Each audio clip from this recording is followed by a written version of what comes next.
আসসালামু আলাইকুম। তো আপনারা দেখেন শিলচরের দৃশ্য, কি কন্ডিশন, গাড়ি জাম। এটা তো সিম্পল, আরো মোটামুটি 10 কিলোমিটার এইরকম জাম রেখে এলাম।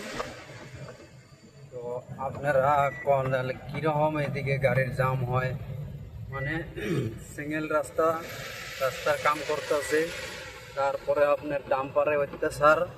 তো এগুলার জন্যই এরকম জাম, এরকম 8 দিন 10 দিন 1 সপ্তাহ 3 দিন 4 দিন থাকা লাগে। তো মোটামুটি জাম এরকম একদম বরাবর জাম আছে। তো আপনারা দেখতে থাকেন। আর এই রাস্তায় যাই চলাচল করেন, তো খাদ্যর বস্তু বাহিনী সব নিয়ে আসবেন, নাইলে না খাইয়ে থাকতে হবো। খাওয়া দাওয়া সব জোগাড় করে নিয়ে আসবেন, নাইলে কিন্তু সব না খাইয়ে থাকা লাগবো। তো আপনারা ভিডিওটা শেয়ার করবেন বেশি বেশি করে, যাতে সবাই দেখে, আর সবাই দেখে যাতে সবাই সতর্ক হয়ে আসে।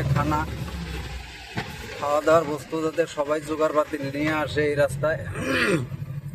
মোটামুটি দেখেন জাম মোটামুটি 10 কিলোমিটার পিছনে থিয়েছি, আরও এইদিকে সামনে তো আরও 5-7 কিলোমিটার আরও আছে। এই দেখেন উপরে তো পুরা জাম, একদম রাস্তার কন্ডিশন খুব খারাপ।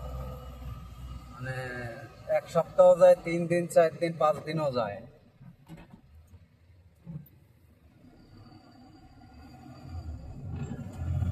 তো আপনারা ভিডিওটা বেশি বেশি শেয়ার করবেন, যারা এই লাইনে চলাচল করে ওরা যাতে খাদ্য নিয়ে আসে, নাইলে না খাইয়ে মরা লাগবো এই রাস্তায় কেউ কারে দিব না, কেউ কাউরে দিব না। নিজের জান বাঁচলে বাপের নাম, নিজে বাঁচলে বাপের নাম, তারপরে 14 গোষ্ঠীর প্রণাম। তো আপনারা খাদ্য নিয়ে আসবেন, যাতে কষ্ট করা না হয়। Bye, thank you.